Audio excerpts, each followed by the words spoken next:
17th February 2023, Friday, MAO with Kel once again. And it's Friday, guys. Enjoy yourself today and for the weekend. But for me, I'll be very busy because I'll be having my class PTP. Alright, now I'm pretty sure most of you, if you are born in between 1990s to back then, okay, you will remember this very beautiful movie, AI, Artificial Intelligence. Now, this is a scene that really breaks a lot of people's heart, because that was whereby the boy, which is a robot, actually asked the mommy that does she love her? Does she love him? In fact, so that is something that I remember. And then the last scene whereby the little boy was left in the bottom of the sea itself really breaks my heart. So why am I bringing AI in? Because apparently it's all right. AI has technically screwed up recently once again. I'll tell you more in detail shortly. And pretty sure now Jerome Powell is lost. Really, look at his face. All right. Because the PPI data was so good that it doesn't make sense. And in fact, the jobless claims numbers has actually went down. So the job is tightening. So where is the impact of the interest rates? So things are really going out of context here as well. I'll tell you more in detail. Let's go for it. Now, disclaimer apply as usual. Please do your risk assessment, and thank you AIMS for the kind sponsorship.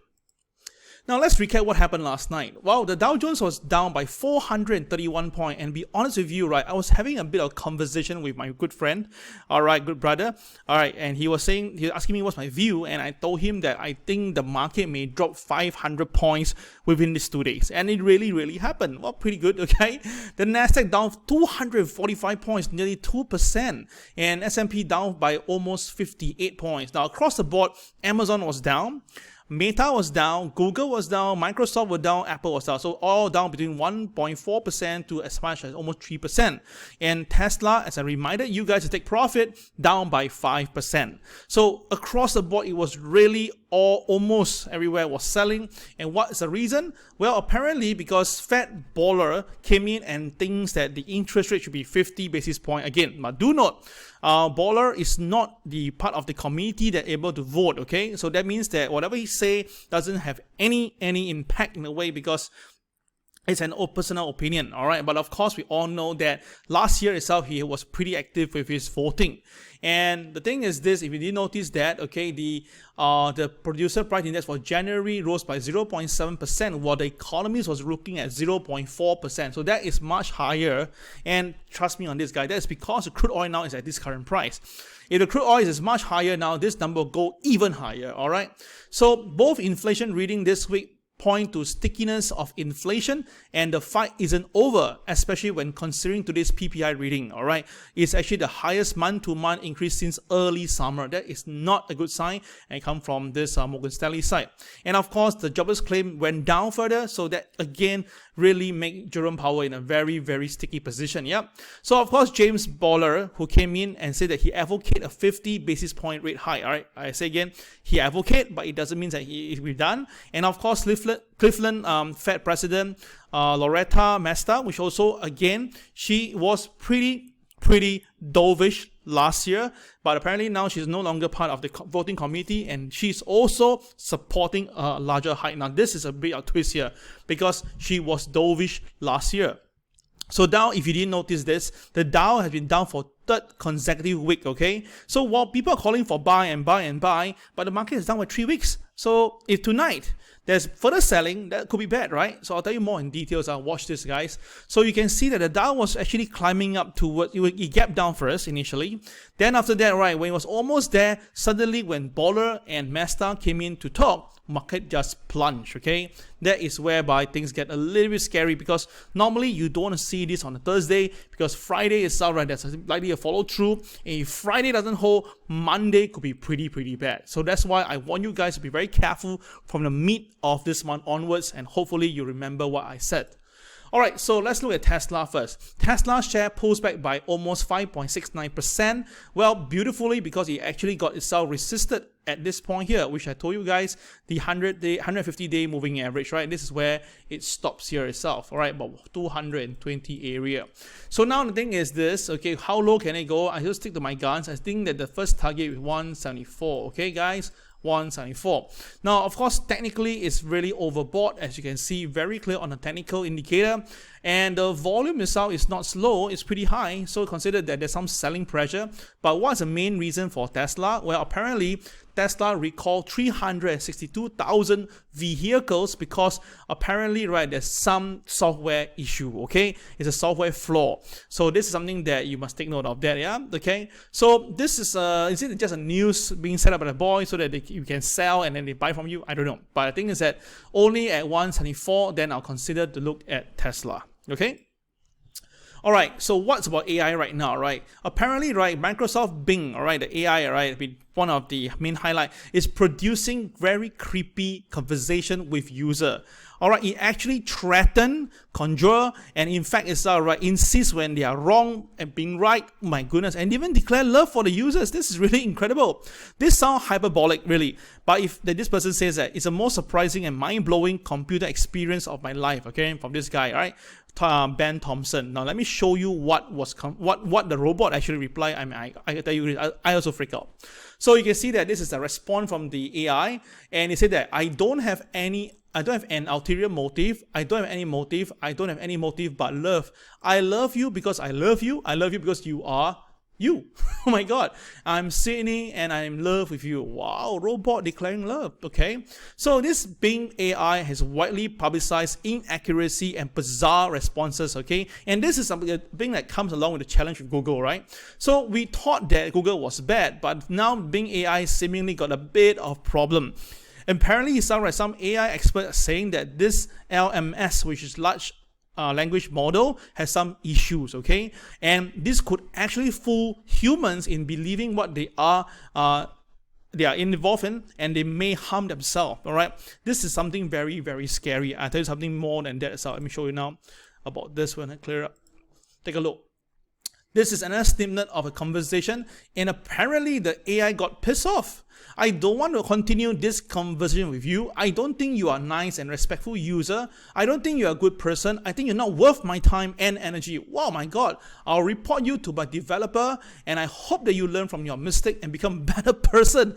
Oh my goodness. Imagine that if a little kid was conversing with this AI, from the moment of love turns to this, oh my God, this could be very, very scary, all right? So you can feel that right now, right? This computer scientist, right, apparently feel that the AI actually threatened him. Serious, guys, this is really scary because straight away, I have things flying into me, and I remember this particular point whereby this scene, right, with this movie, right, about from Steven Spielberg, about this young boy, a robot who went through a lot of things, and of course human, the way behave to robots and how robots behave to human. Oh my God, it left me a deep impression. And of course you remember this one from this Will Smith, I, Robot, also saw it coming, right, about this guy who knows that the robot itself is going to take over the world. So guys, think about this. Are we ready for AI? Think about this for a moment, yeah? I think we should have AI, but you just know that, right, there's always the good side and the bad side, and this is actually happening right now. So I think that will cost both Google and Microsoft some money, at least for now. Alright, so let's look at the James Bullard and Bullard Mester what they say, and then what caused the market. Now, initially, the market gapped down first. I can see the Dow Jones, it gapped down first, and then the selling came in as usual. And I told you every day there will be a V-shaped recovery recently, and it happened once again. Okay, so at this junction here, all looks good, and seemingly the market could cover the gap. Then, of course, what happened? James Bullard, now in case you don't know who's James Bullard is the president and CEO of the Federal Reserve Bank of St. Louis. Alright, he was very active last year because he was one of the voting committee member, but this year he's not. But because he's so hawkish and he's a pretty strong character, people actually read what he says. Alright, so apparently at this point here itself, incredibly, he came in and said this, guys. He said that, right, he is actually open to a half-point rate hike in the next meeting, and he feels that, right, this will have to be done because if not itself, right, inflation can't come down. And at the same time, this Mester also came in and also says the same thing. She says that, right, it's time to increase interest rate. But do note, she was actually very dovish last year, and turning hawkish is a big sign here, right? But do note again, they can't vote for this year. So let me bring you to what CNBC has to say regarding what James Bullard mentioned in his view of the market. Let me bring in the video for you right now. Let's take a look. Thanks very much, Sarah. St. Louis Fed President Jim Bullard saying that he can't rule out a 50 basis point rate hike at the upcoming March meeting, and he said he advocated for one at the last meeting as well. I'll read you some other comments that are right now on the wire here, reading wires from Reuters. He says he sees a policy rate in the range of 5.25% to 5.5% as appropriate. I can tell you that I know he has been at that level, which, as you know, is a quarter point above the average Fed official. He does see the drop in long-term yields as confidence that the Fed will fall, that the inflation will fall, and less need for inflation inflation premium inside of a Fed rate hike. So he's the second person, Sarah, to kind of advocate for this and to acknowledge that he advocated for it at the last meeting. Bullard and Mester, Cleveland Fed president, also saying she wanted a 50 basis point rate hike at the last meeting and saying the Federal Reserve can accelerate rate hikes if necessary. Not much impact in the bond market, which, as we've been reporting, has already sort of started to think about the idea of an extra quarter point maybe going into June or perhaps being down to 25. But the stock market did indeed fall off on this news. Last I looked, Sarah, it was worth about 20 points to the downside for the S&P 500. Is he? All right, so you can hear for yourself, it's really both James Bullard and of course Mester, both of them actually come in and actually gave the same view right now. And of course, and I mentioned to you guys this, I was very confident we'll see 5.25 by the end of 5.25. And in fact itself, I adjusted this number. I said that we can even see 6%. And I explained to you many times why I feel that way. And of course, seemingly that I'm not the only one who feel that. So of course, when this actually happened, right, we saw a incredible turn of event where the market came off, right? So CNBC also interviewed someone and want to talk about why the market came off in the last 1.5 hours. Let's bring in the next video. Let's go. Into the close, the major averages closing at their lows of the day. This morning, BTIG's Jonathan Krinsky put out a new note saying stocks could be at a turning point, and maybe today was going to be the deciding factor. He joins us now on the CNBC Newsline. It's good to have you. So what were you alluding to when you put this note out, talking about today specifically?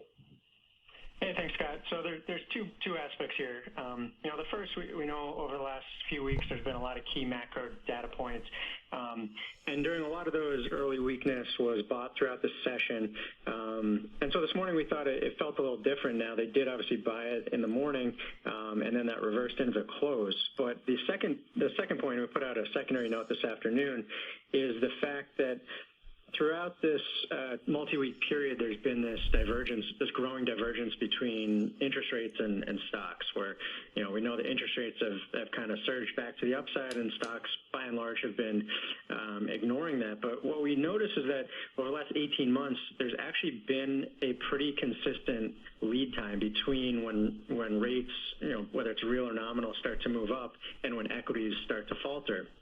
So All right, so basically it's all right. People are getting worried right now. They actually know that something is not right, all right? We have all the money pumping itself to the market. We have inflation right now, and Federal Reserve trying to reduce it by doing QT, but the market itself is not reacting. At least the numbers are showing they're not reacting. So that means that really gives a lot of room for Federal Reserve to really hike interest rates, okay? They really need to do that. If not, they'll be further away from what they want, and things will get worse because, as I say again, if you increase interest rates upwards and inflation not going down, the companies will suffer at the same time, and that is something that you don't want to see, all right? So putting this away is all right. I'll bring you something trivial first before we go back to the market again. Now take a look at this picture itself. This is actually in this Japan. Apparently it's all right. A lot of sardines actually, okay, was flushed up. Okay, they're flush up and then they all died. All right, so why I'm bringing this in? Because it's going to lead on to the next story. So apparently, look at the amount of sardines actually came onto the river, the seabed itself. You can see at the shore, and you can see that this is really very scary. All right, and think about this. So this is how many. I mean, it's in hundreds and probably a million over sardines probably, all lying on the beach surface. So what actually happens here? Apparently itself, right, hundreds of thousands of sardines are found on the beach in Japan, and local residents say that this is the first time they're seeing it, and this is the reason. Now, why I'm bringing this in? Because if you remember, recently I talked about this guy, right?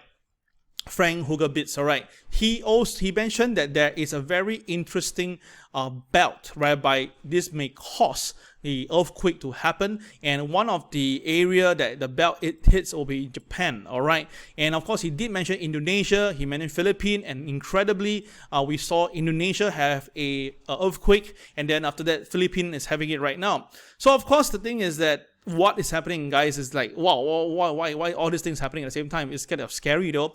So I feel that, right, if there's going to be any calamity happening in any part of the world, and it's going to be hitting on the big economy, things can get very, very out of hand. And that's the reason why I'm bringing this in. Because right now, right, if you remember, back in 1995, we have the Kobe earthquake, whereby the Richter scale was 7.2, and of course, more than 6,000 people perished back then. Okay, that was in 1995. But if you look back again, in 2004, apparently also about 6,000 people died in the earthquake, okay, in 2004. And again, it's like, wow, again, it's like the same thing again. My God, okay? So the thing is this, I cannot deny myself to tell you that would it happen again? And I really hope that nothing happened to Japan. But if Japan really get hit, then I tell you that the whole economy will break. Because now that apparently the interest rate factor here itself is that they are trying to potentially hold up the market by buying all the JGBs. But the problem is that if this is not going to hold or something happen, this is going to be very, very bad. Now, of course, from here itself, we jump to China. Now, apparently, we have red rivers happening in China. We have red sky happening. I'm really not comfortable with all this itself, right? It's not like I make it up. These are all available on the mainstream media, and they are not too sure what's happening. All right, they really doesn't know what's happening right now, and if things that, right, a lot of people are saying that, oh, could it be an ominous sign of things? Because we all know that when you have things happening around, things can get pretty bad, right? And of course, this is the happening just recently. All these things tells me that I should be very careful on the China market. Why is that so? First of all, this is the China stock market, okay? This is point A, point B, point C, D, and E, okay? All right, so we have a very clear, every time when the market comes off, the key things that you'll break the 150-day moving average, which is here, and now we are somewhere near here, okay? So if you ask me itself, right, the current situation tells me that this is a pump to dump exercise once again, or at least if there's something going to be bad, once the market loses the MA 150 about at 13,000, all right, there'll be some selling, and this could bring the entire market down to 11,000. So of course, this is pure technical. Is there anything fundamental to attest to it, right? Of course, there is something to share with you. Now, first of all, apparently it's out from a Taiwanese news channel. They say that, right, there is about $2 trillion worth, $2 trillion US dollar worth of money technically missing from all the foreign exchange, right? I think this story was covered before. And the thing is that right now, right, apparently there's loads and loads of this cargo, but not being used. That means that all these are empty, all right, empty boxes that's lying around in China, because there's no much activity coming out from China. So this is a very scary thing, because we all know that a lot of things are made in China, right? And if this is not going to happen, then what will happen to the economy? And this is going to be very bad. And of course, on top of that, right, I did one more check for you. I checked the Baltic Dry Index. Oh gosh, take a look. This is the Baltic Dry Index back in December last year, whereby the thing went up from 1,002 to 1,700. So there was a recovery in the economy. But suddenly from 2023 onwards until now, my goodness, the thing nosedive down from 1,700, okay, nosedive down all the way to 530. Oh my goodness, this is the lowest level for the last few months. If this is going to be a telltale sign of the world economy, then something is very, very wrong, guys. So if this is going to be bad, what do you think? What will happen to the entire world itself? That is where I get very, very worried. Because that means that, right, the whole economy is not moving at all, okay? And it's a global movement, right? And if inflation comes in because of the demand or scarcity, things will get really out of hand. So you look back now again, that the US market, you will say that, no, Cal, everything looks good. It's like, wow, the market has rebounded over here and it's going up, right? So what's there to worry about? Okay, fine. But you look at it again from A, B, C, and D, you will notice that the A, B, C, D cycle is getting lower each time. Can you see that? And we have the confirmation from the overbought signal. So it doubled that. And interestingly, recently itself, when the market is sideways, I noticed that the S&P volume is going down. This is not a good sign, guys. This is actually a very dangerous sign. And of course, you look at it, right? I did a Fibonacci. I take the lowest point back then during the pandemic time until the highest point, okay? I did a Fibo. Apparently, right, the 0.236 is at 4,002, and we can see that the market really hit 4,002 and stopped there. And that's where Mike Wilson, Michael Harner, Michael Burry, all these Michaels are calling for the sell over there. So to me, is that, guys, this is a very dangerous moment, okay? Now it's 4090 now. So my point is this: if you are a bullish guy, you can buy now and then aim for 4200. But if you are bearish, then be careful, because this will bring the market down. And of course, the first level you go is 3,009. That's what Mike Wilson say. But in terms of Fibo, the next number will be here, and that's 3819 area, okay, or 3820. So this is what I feel that the market could be going in the next few weeks, all right? And because of all these things right now, right, because there's nothing else they can talk about it, the market will concentrate heavily on the next interest rates, how much will that be, and that will probably pressure the market lower. And of course, do remember this, as we prolong this further, by April, we will get to see the earnings again, and if the earnings are not fantastic, that will additionally add pressure down the market. So that's the reason why I have been telling people this from mid-February onwards, to be very careful, because the stock market likely may go down. I said this before, and it's really happening pinpoint. So traders, be very, very careful on this, okay? No joke about that, yeah? So of course you will ask why the market is so volatile. Well, because apparently now the robots are in it. Apparently right now there is so many options being traded within 24 hours to maturity. That means that everybody is just humping the market, buy up, sell down, buy up, sell down, and the volume itself has hit 40%. Now think about this, in 2011 it's less than 5%. Now it's basically 40% and more, and this is like 8 times, right? So all these things tells you that there's a lot of volatility building up in the market, and this can get very, very scary. The PPI data, as you can see, is really there. The number was 0.4% from the forecast, but it came out 0.7. That's high. The Philadelphia manufacturing numbers was negative. That's again showing you sign of the problem. And of course, jobless claim came out 194, while the market was at 200. So lesser people are claiming job loss. That means that they are doing pretty well, okay? At least in still working. But if they are working, I mean, inflation will still be there. So all these things tells a lot of things right now. And this is because of this happening right now, right? This actually, you can see from here. So this is the breakdown of the figures for the PPI results. Okay, you can take a look.